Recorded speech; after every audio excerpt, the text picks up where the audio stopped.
Hey, what's up mga kaballers? Maligayang pagbabalik sa aking channel. Halina't pag-usapan natin ang balitang Kevin Durant sa Golden State Warriors pumayag na. At ang balitang Death Big 3 ng Warriors re-rest back na. Tara na't pag-usapan natin yan dito sa Basketball Hotshot.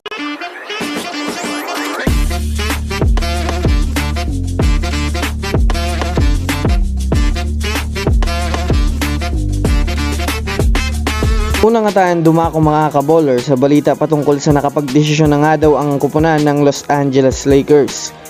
Well, alam naman nga po natin sa ngayon mga kaballers na malinaw na nga po sa kanila na hindi gaanong malakas ang kanilang team ngayon. Kaya naman ayon nga po mga kaballers sa balita patungkol sa Lakers insider na si Jovan Buha ay nakapagdesisyon na nga daw ang general manager ng Lakers na si Rob Pelinka na gagawa na nga daw sila ng move bago sumapit ang trade deadline. Bukod pa dyan mga kaballers, nakapagdesisyon na din nga po mga kaballers sina LeBron James at Anthony Davis na kailangan nga nilang may gawing pagbabago sa kanilang lineup. Isa na nga dyan mga kaballers ang paraan sa pag-improve ng kanilang lineup ay ang pag-trade upang makakuha sila mga kaballers ng mas magagaling na player na mas makakasabay sa rotation at magbibigay sa kanila ng malakas na impact. Kaya naman handa na nga daw ang front office ng Lakers na maaari na nga silang makipag-trade sa ibang mga kupunan. Kaya abangan na lang natin mga kaballers ang mga susunod na update patungkol dito.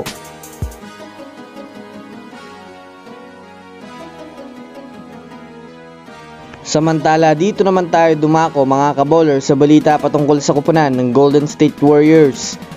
Matapos nga pong matalo kanina ang Warriors sa mismong home court nila ng Miami Heat ay dito na nga po mga kaballers mas uminit pang lalo ang trade talks patungkol kay Kevin Durant.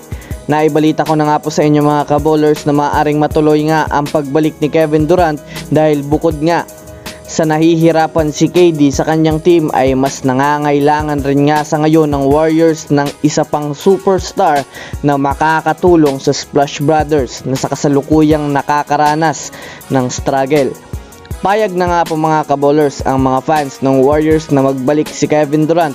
Ito ay dahil na rin sa kayang makaangat muli ang kanilang team sa ibaba ng Western Conference kapag si Durant na nga po ay napunta na at nakabalik na sa Warriors. Maaari pa nga nitong makuha ng Warriors muli ang kampyonato sa pangalawang pagkakataon na nandyan si Kevin Durant. Hindi rin naman nga po malabo na mangyari ito dahil na rin sa pareho nga pong magbe-benefit ang magkabila ang kupunan ngayong season. Kaya abangan lang natin mga kaballers ang nalalapit na pagbabalik ni KD sa Warriors.